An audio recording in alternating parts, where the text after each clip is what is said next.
জনগোষ্ঠীকে সবজি উৎপাদন, ফুড প্রসেসিং এবং ফার্ম মেকানাইজেশন, আচার, জ্যাম, জেলিসহ নানা রকম পিঠা বাজারজাতকরণে কারিগরি দক্ষতা উন্নয়ন বিষয়ক প্রশিক্ষণ ও প্রদর্শনী মেলা অনুষ্ঠিত হয়েছে। সোমবার সকাল 10টায় সুচিলনের প্রকল্প সমন্বয়কারী এম ওয়াহিদুজ্জামানের সঞ্চালনায় উপজেলার নীলা ইউপি লেদার 24 নম্বর রোহিঙ্গা ক্যাম্পে এই প্রদর্শনী মেলা আয়োজন করা হয়।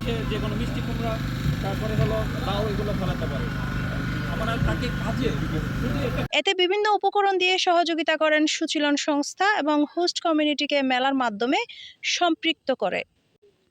প্রধান অতিথির বক্তব্যে ক্যাম্প ইনচার্জ মোহাম্মদ আল ইমরান বলেন, আত্মনির্ভরশীল ও প্রদর্শনী মেলা আয়োজনের ফলে রোহিঙ্গা জনগোষ্ঠী এবং স্থানীয়রা উভয়ে উপকৃত হবে। সুশীলন কর্তৃক এখানে আমাদের এই ক্যাম্পে রোহিঙ্গা কমিউনিটির মধ্যে ওনারা এই যে কৃষি সম্পর্কিত বিভিন্ন কার্যক্রম পরিচালনা করেছেন, ওনাদেরকে বীজ বিতরণ করেছেন, উপকরণ দিয়েছেন এবং বিভিন্ন প্রযুক্তি এবং এই খাদ্য প্রক্রিয়াজাতকরণ সম্পর্কে ট্রেনিং দিয়েছেন।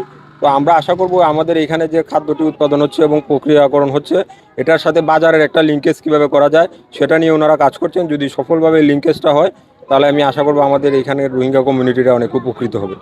এখানে আমাদের যে উপকরণগুলো এবং প্রযুক্তিগুলো দেওয়া হচ্ছে এবং যে প্রশিক্ষণগুলো দেওয়া হচ্ছে, ওনারা যাতে এগুলো যথাযথ ব্যবহার করেন এটার মেসেজ অনুরোধ থাকবে আমার।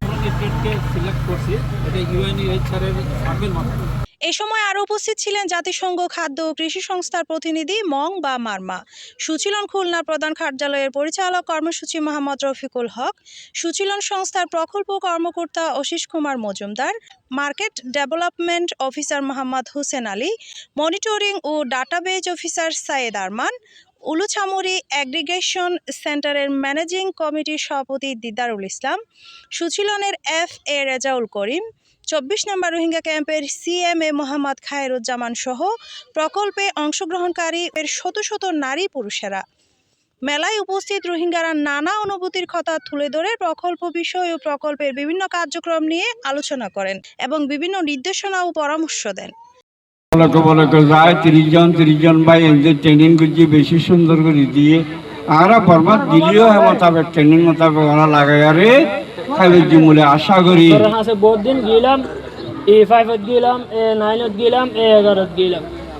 মূলত আজ এই জিনিস হওয়া যাবে মানে ওনারা তো বহুত বোর্ড দিলা হই মানে আর তরফ তো আয় কি শিখতে ট্রেনিং না এই জিনিস কান হই আর জাস্ট এ মিটিং গজে মিটিং গরি আর আয় বহুত কিছু শিখে বাজে আর মেলা মার যে আয়োজন সুশীলন তো গজ্জে ওনারা তো বেগিনে দেখর বাস্তবায়ন যিনিকে আর হোমস্টেড ভেজিটেবল গার্ডেন মারে যেন দিল্লা যে পদ্ধতিলেরা আর হাজ গজ্জি আর হাজ গড়াই বললা মডিউল মার হইয়ে হ্যাঁ মোতাবেক আর এটা ওনারা বেগিন কি করাই ফিজিক্যালি ওনারা দেখাই ওনারা দেখো যেনিকে অর্ডার কর্নার মারে সদুন সবজি আছে ইনারা ক্যাম্পত তো উৎপাদন যারা গরিব খাচ্ছে তারা আরারে দিয়ে ইন নিজেরা ওনারা কি করো বেশি ওরা আরারে টিয়া পয়সা আনি দিও তারা বেশি অল্প কিছু বেশিও ওনারা দাহাইও যেহেতু হি নিজে হাইলে নিজের গালা পুষ্টি হইব ফুজেন ভালো থাকিব শরীর ভালো থাকিব আর যদি কেউ অনেক বেশি বাঁচি যাগই ইন ওনারা বাজার তুলি বেশি পারিবা ওনারা টিয়া ইনকাম করে রাখিতে পারিবা ফুজেন ধরে লেখাপড়া শিখাইতে পারিবা। News desk Teknaf 71। এটা যেহেতু একটা টুরিস্ট স্পট কক্সবাজার, সেখানে সবজি আমরা বীজ দিই ওই এগ্রিকালচার সেন্টার যেমন হলো বেগুন দেই, তারপরে টমেটো দেই, তারপরে হলো যে মিষ্টি কুমড়া দেই, লাউ দেই, ঝিঙ্গা দেই। সুশীলন ফুড অ্যান্ড এগ্রিকালচার অর্গানাইজেশনের আর্থিক সহযোগিতায় 2017 সাল থেকে আমরা একসাথে কাজ করে আসছি যে রোহিঙ্গা কমিউনিটির কিভাবে খাদ্য নিরাপত্তা নিশ্চিত করা যায়।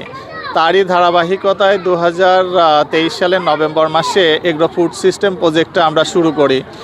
এই প্রকল্পের বিভিন্ন উৎপাদনমুখী যে সমস্ত দক্ষতা দরকার সেইগুলি আমরা দিয়েছি কৃষক পর্যায়ে এবং সাথে সাথে রোহিঙ্গারাও যাতে তাদের যে বাড়ির আঙ্গিনায় সবজি চাষের কিছু ছোট ছোট জায়গা আছে সেইগুলিকে কিভাবে ব্যবহার করতে পারে এই জন্য হোমস্টেড ভেজিটেবল কাল্টিভেশনের প্রশিক্ষণটা আমরা দেওয়ার চেষ্টা করেছি। আচার তৈরি বা অন্যান্য কৃষি পণ্য থেকে খাদ্য প্রক্রিয়াজাত করার ক্ষেত্রে সেই জন্য আমরা সেটাকেও একটু কাজে লাগানোর চেষ্টা করেছি এবং খাদ্য প্রক্রিয়াজাতকরণ এবং প্রিজারভেশন একটা ট্রেডে আমরা প্রশিক্ষণ দিয়েছি এবং এই প্রশিক্ষণ তারা খুবই ভালো মতো নিয়েছে এবং এইটাকে আসলে বাজার পর্যায়ে কিভাবে নিয়ে যাওয়া যায় সেইটার উপরে আমরা এখন বেশি জোর দিচ্ছি। তারই ধারাবাহিকতায় এই মেলার আয়োজন আমরা করেছি। এখানে বিভিন্ন ধরনের বায়াররা আসছে এবং সরকারি বেসরকারি পর্যায়ের কর্মকর্তারা আসছেন। ভবিষ্যতে আসলে এই কাজ আরও সম্প্রসারিত করা দরকার। আপনারা জানেন যে এই প্রকল্পটা একবারে শেষের দিকে, আমরা 1 মাস পরে এই প্রকল্প শেষ হয়ে যাচ্ছে। আতা সংস্থাদের প্রতি আমার আহ্বান যে এই ধরনের প্রকল্পকে বাস্তবায়ন করার জন্য আর্থিক সহযোগিতা এখানে দরকার, যাতে করে আমরা এই উদ্যোগটাকে আরও শক্তিশালী এবং বড় আকারে আমরা করতে পারি, যাতে করে রোহিঙ্গা কমিউনিটি উপকৃত হয় এবং আমাদের যে হোস্ট কমিউনিটি আছেন তারাও উপকৃত হয়।